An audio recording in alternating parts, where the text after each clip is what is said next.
अब हम आपको भारतीय सेना और चीन की सेना के बीच सबसे बड़े अंतर की तस्वीरें दिखाएंगे। यहां तो हमने पीढ़ियों का अंतर आपको बता दिया, असली नायक कौन होते हैं और सिर्फ एक्टर्स कौन होते हैं, अभी आपने ये समझ लिया। अब आप ये समझिए असली बहादुर सैनिक कौन से होते हैं और नकली सैनिक कौन से होते हैं, देशभक्ति वाले सैनिक कौन से होते हैं और सिर्फ नौकरी करने वाले सैनिक कौन से होते हैं। भारत के सैनिक सियाचिन से लेकर चीन के साथ लगे LAC के मुश्किल हालात में भी गर्व के साथ सीना तान कर हमारी सीमा की रक्षा करते हैं, लेकिन चीन के सैनिक भारतीय सीमा पर तैनाती का आदेश सुनते ही रोने लगते हैं, उनकी आंखों से आंसू निकल आते हैं। रोते हुए सैनिक चीन के हैं, PLA के हैं। इन तस्वीरों को देखकर आप समझ सकते हैं कि चीन के सैनिकों को युद्ध के नाम से ही कितना डर लगता है। इसी वर्ष जून में गलवान में भारतीय सेना और चीन के सैनिकों के बीच संघर्ष हुआ था और चीन ने अब तक उस संघर्ष में मारे गए अपने सैनिकों की सही संख्या नहीं बताई है। लेकिन आपको याद होगा 20 लोग तो हमारे भी मारे गए थे, लेकिन चीन के बताया जाता है कि 40 से 50 सैनिक मारे गए थे। और यह भी बताया जाता है कि जिस दिन गलवान में ये युद्ध हुआ, इसमें किसी हथियार का इस्तेमाल नहीं हुआ था, ये युद्ध शारीरिक युद्ध था और इसमें भारत के जितने सैनिक मौजूद थे उससे चीन के जो सैनिकों की संख्या थी वो 3 से 4 गुना ज्यादा सैनिक थे। आप ऐसा समझ लीजिए भारत के लगभग 50 सैनिक थे और चीन के लगभग 300 सैनिक थे, और फिर भी भारत के 20 सैनिक मारे गए और चीन के 40 से 50 सैनिक इसमें मारे गए। इससे आप समझ सकते हैं कि भारत के जो सैनिक हैं उनकी बहादुरी, उनका शौर्य क्या है और चीन के सैनिक कितने डरे हुए हैं। भारत के सामने चीन ने खुद को शक्तिशाली दिखाने का एक मनोवैज्ञानिक युद्ध शुरू किया था जो अब फेल हो चुका है। चीन की सेना कितने भी दावे कर ले, कितने भी वीडियोस जारी कर ले, उसकी ताकत सिर्फ एक भ्रम है। उसकी सेना के जो वीडियोस वो जारी करता है वो एक वीडियो गेम जैसे दिखते हैं और वीडियो गेम सच्चाई से बहुत दूर होता है। सबसे पहला भ्रम तो यह है कि चीन की सेना भारत से बहुत ताकतवर है, ऐसा चीन भ्रम पैदा करके रखता है। जबकि सच ये है कि भारतीय सेना में करीब 14 लाख सैनिक हैं, जबकि वर्ष 2015 के बाद से चीन अपने सैनिकों की संख्या को लगातार कम कर रहा है। चीन में अब 10 लाख से भी कम सैनिक बचे हैं। वो हथियारों पर ज्यादा जोर दे रहा है और अपने सैनिकों की संख्या कम कर रहा है। चीन की एक बड़ी कमजोरी यह है कि वर्ष 1979 से लेकर 2015 तक चीन में वन चाइल्ड पॉलिसी लागू थी। 1979 से 79 से लेकर 2015 तक वन चाइल्ड पॉलिसी लागू रही। एक परिवार में एक ही बच्चा होगा, जिसकी वजह से चीन के ज्यादातर सैनिक अपने माता पिता की इकलौती संतान हैं।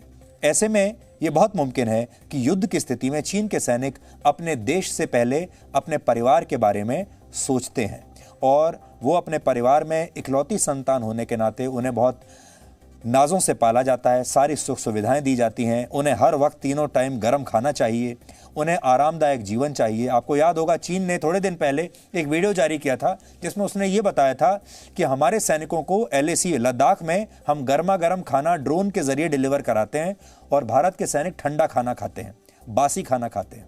मान लिया भारत के सैनिक ठंडा और बासी खाना ही खाते हैं, लेकिन वो बहादुरी और अपने जज्बे से भरे हुए हैं। और चीन के सैनिक बेशक गर्मा गर्म ताज़ा खाना खाते होंगे, लेकिन उनमें देशभक्ति की कमी है।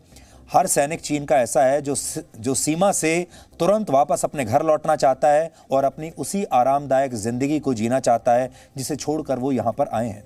चीन की सेना की एक और कमजोरी है कि उसने पिछले 41 वर्ष से कोई युद्ध नहीं लड़ा है। 41 वर्ष पहले आखिरी बार उन्होंने युद्ध लड़ा था। वर्ष 1979 में वियतनाम के साथ उन्होंने युद्ध लड़ा था और उसमें चीन की हार हुई थी। सोचिए, वियतनाम से चीन हार गया था, यह चीन का आखिरी युद्ध था। उसके बाद से उन्हें युद्ध लड़ा नहीं, उनकी सेना को युद्ध की कोई प्रैक्टिस नहीं, युद्ध के असली हालात क्या होते हैं उन्हें इसके बारे में कुछ नहीं पता। इस हिसाब से चीन की सेना में अब शायद ही ऐसा कोई भी जवान या अधिकारी बचा होगा जिसे असली युद्ध लड़ने का अनुभव होगा। जबकि भारत ने करीब 21 वर्ष पहले कारगिल युद्ध में पाकिस्तान को बुरी तरह हराया था। भारतीय सेना को दुश्मन के घर में घुसकर सर्जिकल स्ट्राइक करने का, एयर स्ट्राइक करने का काफ़ी अनुभव है। और आपने देखा होगा भारत में बहुत सारे फ्रंट ऐसे हैं जो हमेशा खुले रहते हैं, जहां कहीं ना कहीं कुछ ना कुछ लड़ाई चलती रहती है। पाकिस्तान के साथ हमारी छोटी मोटी लड़ाइयाँ चलती ही रहती हैं। जम्मू कश्मीर में आतंकवाद से लड़ाई चल रही है उत्तर पूर्व में भी वहां के जो ग्रुप्स हैं उनके साथ भी हमारी लड़ाई चल रही है। यानी हमारी सेना को लगातार एक युद्ध की प्रैक्टिस है, हमारी सेना लगातार वॉर रेडी मोड में रहती है। और चीन अपने जिन सैनिकों के दम पर भारत के खिलाफ युद्ध छेड़ने की धमकियां देता है, असलियत में वो भारत से जंग लड़ने के लिए तैयार ही नहीं है। खुद चीन की सेना ने माना है कि उसके 20% सैनिक युद्ध के लिए फिट नहीं है। 20% सैनिकों का वजन भी जरूरत से ज्यादा है और चीन के 25% सैनिक शराब के आदी हो चुके हैं। यानी ये सारे लोग वो हैं, सैनिक तो हैं, इन्होंने सेना की वर्दी तो पहन रखी है, लेकिन ये लड़ने के काबिल नहीं है। ना तो इनका शरीर लड़ने के काबिल है और मन से तो ये बहुत कमजोर हो ही चुके हैं। उसकी सबसे बड़ी वजह यह है कि भारत में बच्चे बच्चे में देशभक्ति है, लेकिन चीन में देशभक्ति जैसा कोई कॉन्सेप्ट है ही नहीं। चीन के किसी सैनिक के अंदर देशभक्ति का भाव नहीं है। यानी चीन भले ही दुनिया भर में अपनी ताकत का दम भरता हो, लेकिन वो केवल उसका मायाजाल है, इसके अलावा कुछ नहीं। चीन की सच्चाई यह है कि वहां आम नागरिकों को जबरदस्ती सेना में भर्ती कर दिया जाता है। वहां पर हर नागरिक के लिए 2 साल की सैन्य सेवाएं देना अनिवार्य है। यानी चीन का कोई युवा चाहता भी हो या ना चाहता हो, उसे सेना में भर्ती होना ही पड़ता है। चीन की सेना में करीब 35% ऐसे युवा हैं जिन्हें मजबूर करके सैनिक बनाया जाता है, और अगर वो ये इस बात से इनकार कर दें तो फिर वहाँ उन्हें कड़ी सज़ा दी जाती है, उन्हें सरकारी नौकरियाँ नहीं मिलती, उन्हें सरकार की दूसरी योजनाओं के लाभ नहीं मिलते। अब अगर आप इसकी तुलना भारत से करें तो भारत में सैन्य सेवा अनिवार्य नहीं है, लेकिन सेना में भर्ती होने को युवा अपना सबसे बड़ा सम्मान समझते हैं। परिवार अपने बच्चों को सेना में जब भेजते हैं तो सम्मान के साथ भेजते हैं। उन परिवारों का सम्मान होता है पूरे समाज में। सेना की एक एक भर्ती के लिए हमारे यहाँ हजारों युवाओं की भीड़ लग जाती है। सैनिक बनकर देश की सेवा करना करोड़ों भारतीयों का सपना होता है, लेकिन चीन में सेना में भर्ती होना सपना या सम्मान नहीं, बल्कि एक सजा मानी जाती है। अगर चीन का कोई नागरिक सैनिक बनने से इनकार करता है तो उसके साथ क्या होता है वो भी हम आपको बताते हैं। चीन में सैन्य सेवाएं देने से मना करने पर चीन की सरकार 1-2 नहीं बल्कि 8 तरह की सजाएं देती है। और क्या सजाएं होती हैं आप देखिए। सबसे पहले उस व्यक्ति को चीन में बदनाम लोगों की लिस्ट में डाल दिया जाता है। ऐसी लिस्ट में आने का मतलब यह होता है कि ऐसा व्यक्ति विदेश नहीं जा सकता, जमीन नहीं खरीद सकता, फ्लाइट्स में नहीं बैठ पाता, लंबी दूरी की ट्रेन या फिर बस की यात्रा की टिकट नहीं ले पाता, उसे लोन नहीं मिलेगा, उसे इंश्योरेंस की कोई सर्विस नहीं मिलेगी। ये सब प्रतिबंध 2 साल तक लागू रहते हैं।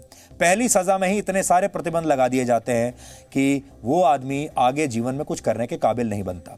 दूसरी सजा ये मिलती है कि सैन्य सेवा से इनकार करने वाले व्यक्ति को कोई सरकारी नौकरी नहीं मिल सकती। यह प्रतिबंध 1-2 साल के लिए नहीं बल्कि पूरे जीवन के लिए चलता है।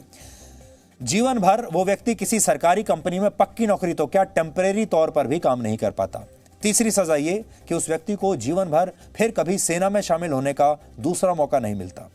एक तरह से रिजेक्ट होने का ठप्पा उस पर लग जाता है, और ये उस व्यक्ति और उसके परिवार के लिए सामाजिक तौर पर भी जीवन भर की एक सजा होती है, क्योंकि उसे ऐसे व्यक्ति के तौर पर देखा जाता है जिसने सेना में शामिल होने से इनकार कर दिया। चौथी सजा ये कि वो युवा दोबारा अपने कॉलेज नहीं जा सकता, पढ़ाई फिर से नहीं कर सकता। पांचवी सजा ये उस व्यक्ति को कहीं पर भी कोई प्राथमिकता नहीं मिलती, वो जो प्राथमिकता आमतौर पर चीन के सैनिकों को नौकरियों में या दूसरी सुविधाओं में मिलती है। छठी सजा ये कि न सिर्फ उसे मिलिट्री ट्रेनिंग पर होने वाले खर्च को वापस करना पड़ता है, बल्कि सेना छोड़ने पर जुर्माना भी उसे देना पड़ता है। सातवीं सजा, कम से कम 2 साल वो व्यक्ति कोई और बिजनेस नहीं कर सकता। आठवीं सजा यह है कि चीन में सार्वजनिक तौर पर उसे अपमानित किया जाता है और चीन के सरकारी मीडिया और वहां की सोशल मीडिया पर उस व्यक्ति की जानकारी पब्लिक कर दी जाती है।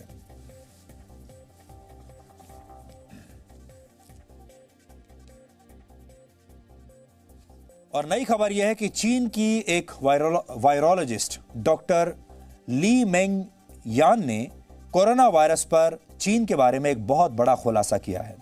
डॉक्टर यान के मुताबिक कोरोना वायरस का निर्माण चीन की वुहान लैब में किया गया था और इसे साबित करने के लिए उनके पास पूरे सबूत हैं। इसका मतलब यह है कि चीन की सरकार को कोरोना वायरस के बारे में पूरी जानकारी थी और जानबूझकर चीन ने पूरी दुनिया में इस वायरस का इन्फेक्शन फैलने दिया। तो चीन की असलियत हम लगातार आपके सामने रखते जा रहे हैं, और अगर यकीन किया जाए इस वायरोलॉजिस्ट की बात पर, तो फिर इसका मतलब यह है कि चीन को यह पता था कि ये वायरस उनकी लैब में बना है। चीन ने इसके बारे में सारी जानकारी अभी तक छुपाई है और इनका ये भी कहना है कि शी जिनपिंग को ये बात अच्छी तरह पता है कि वो क्या कर रहे हैं। उन्हें इस वायरस के बारे में पूरी जानकारी थी और उन्होंने इस वायरस को लेकर पूरी दुनिया को भ्रमित करके रखा है। ये एक बहुत बड़ा आरोप है। इनका ये भी कहना है कि अब इनकी जान को खतरा है। ये किसी तरीके से चीन से अपनी जान बचाकर बाहर निकल गई हैं। अब ये अमेरिका में रहती हैं और वहाँ पर भी इन्हें ऐसा लगता है कि चीन के लोग इन्हें वहाँ तक भी छोड़ेंगे नहीं और इनकी जान को बहुत बड़ा खतरा है, क्योंकि इन्होंने खुलासा ही ऐसा किया है। लेकिन एक बहुत बड़ी बात जो शायद आपको डरा देगी वो ये है, इनका ये कहना है कि ये जो वायरस निकला है लैब में, इस तरह का वायरस अकेले नहीं निकलता, इसके साथ और भी वायरस लीक हुए हैं और अभी आपको सिर्फ कोरोना वायरस के बारे में पता चला है। इसके अलावा जो और वायरस लीक हुए होंगे वो किस प्रकार के होंगे, वो आपको कितना नुकसान पहुंचाएंगे, कितनी बड़ी महामारी पैदा करेंगे और कैसे आपके शरीर को समाप्त करेंगे, ये आपको हो सकता है आने वाले दिनों के बारे में पता चले, आने वाले दिनों में पता चले, क्योंकि हो सकता है आने वाले दिनों में आपको एक और नया ऐसा ही वायरस देखने को मिले।